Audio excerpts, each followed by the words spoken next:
உஸ்மான் ரலியல்லாஹு தஆலா அவர்கள் தங்களுடைய வாழ்நாளின் கடைசி காலகட்டங்களில் அவங்கள வீட்டிலே வச்சு என்ன செஞ்சிட்டாங்க, ஹோம் அரெஸ்ட் மாதிரி வீட்டிலே வச்சு அரெஸ்ட் வீட்டிலே வந்து சிறைப்பிடிப்பாக அவர்களை வீட்டுக்குள்ளாக வைத்து எதிரிகள் கயவர்கள் வீட்டை சூழ்ந்து கொண்டார்கள்.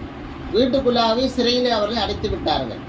அந்த சந்தர்ப்பத்தில் உஸ்மான் ரலியல்லாஹு அவர்களை பார்ப்பதற்கு உம்மு ஹபீபா ரலியல்லாஹு அவங்க போறாங்க.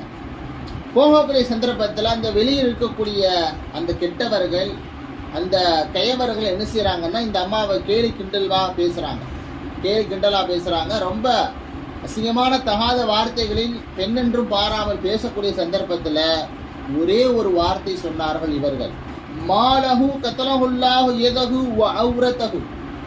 யார் இவர்கள்லாம்? ஏன் தேவையில்லாத வார்த்தையில் இவர்கள் பேசுகிறார்கள்? இவர்களுக்கு என்ன நேர்ந்தது? கத்தலஹுல்லாஹு யதஹு. இப்படி யாரெல்லாம் பேசுறாங்களோ, இந்த மாதிரி என்ன யாரெல்லாம் பேசுறாங்களோ அல்லாஹ் அவங்களுடைய கையெல்லாம் முறிக்கட்டும், அவுரத்தகு அவங்களெல்லாம் மானப்பங்கப்படுத்தட்டும் அப்படின்னு துவா செய்யறாங்க. இந்த துவா செய்தவுடன் ஒரு பெண்ணுடைய அந்த வார்த்தை, இந்த துவாவை அல்லாஹ் உடனடியாக கபூல் செய்து கொள்கிறான். சில நிமிடங்களிலேயே அந்த துவாவுக்கான ரிசல்ட் கிடைச்சிருது. இவங்க அங்க போய் உஸ்மான் அவங்களை பார்த்துட்டு வந்துடுறாங்க. வந்த உடனே யாரெல்லாம் இந்த அம்மாவை கிண்டல் செய்தார்களோ கேலி செய்தார்களோ அந்த நபர்களுக்கும் அவர்களுக்குள்ளாகவே இருந்த இன்னொரு நபர்கள் இரண்டு பிரிவாக அவர்களுக்கு மத்தியில் சண்டை ஏற்பட்டு அவர்கள் திடீரென்று வாளை எடுத்துக்கொண்டு யாரெல்லாம் உம்மு ஹபீபா அவர்களை அவதூறாக கேலி கிண்டலாக பேசினார்களோ அவருடைய கரங்களை எல்லாம் அவர்கள் துண்டித்து விட்டார்கள். சண்டை வந்துருச்சு, பேச்சுவார்த்தையா இருந்தது. ரெண்டு பேருக்கு மத்தியில் சண்டையை கைகலப்பாகி வாளை எடுத்து சண்டை போடக்கூடிய சந்தர்ப்பத்தில் திடீர்னு கைகளை காமிச்சிட்டாங்க.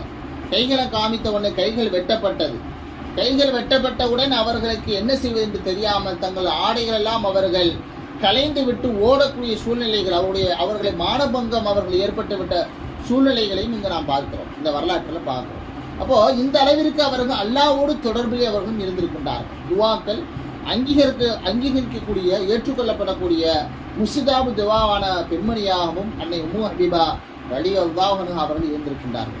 எனவே செய்யக்கூடிய தாய்மார்கள் இவருடைய வாழ்க்கை நமக்கான பாடங்கள் படிப்பினை என்று எடுத்துக்கொண்டோமே. ஆனால் இவர்கள் ஈமானை ஏற்றுக்கொண்ட பிறகு கணவனை இழந்த அந்த சந்தர்ப்பத்திலும் கூட மிகவும் துணிச்சலாகவும் தைரியமாகவும் இவர்கள் அந்த ஈமானை அவர்கள் விட்டுக் கொடுக்காமல் தீனு இஸ்லாத்தை அவர்கள் பின்பற்றி வாழ்ந்தார்கள். அதே மாதிரி கணவனுடைய சொல்லுக்கும் செயலுக்கும் முழுமையாக கட்டுப்பட்டு வாழ்ந்தார்கள். நபிகள் நாயகம் ஸல்லல்லாஹு அலைஹி வஸல்லம் சுன்னத்தான வழிமுறைகளை இவர்கள் தங்களுடைய வாழ்நாள் முழுவதும் அணு அளவும் இவர்கள் விலகாமல் இவர்கள் பின்பற்றி வாழ்ந்தார்கள். எனவே இவருடைய வாழ்க்கையிலிருந்து இது மாதிரியான நல்ல விஷயங்களை